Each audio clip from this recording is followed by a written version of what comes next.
Hello दोस्तों, welcome to my channel. दोस्तों, अपनी इस वीडियो को स्टार्ट करने से पहले मैं नए आने वाले यूज़र से ये रिक्वेस्ट करूंगी कि वो हमारे चैनल को सब्सक्राइब करके जल्दी से बेल आइकन के बटन को प्रेस कर दें। आज की इस वीडियो में मैं आप लोगों को एक बहुत ही आसान टिप बताऊंगी जिसको यूज़ करने से ना सिर्फ आपको फ़ायदा होगा बल्कि आप लोग खुद भी बहुत खुश होंगे।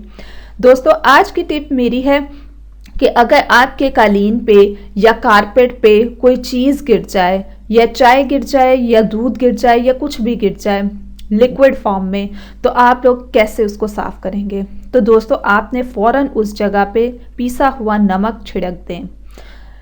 खुश्क होने पर गीले कपड़े से साफ कर लें। चाय का धब्बा गायब हो जाएगा और बिल्कुल भी आपको नज़र नहीं आएगा। दोस्तों, ये है हमारी बहुत ही आसान सी टिप।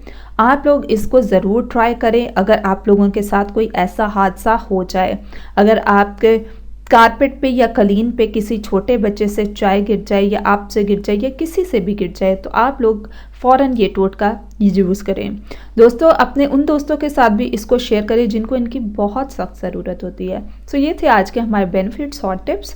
सो मज़ीद वीडियोज़ के लिए हमारे चैनल को सब्सक्राइब करके जल्दी से बेल आइकन के बटन को प्रेस कर दें।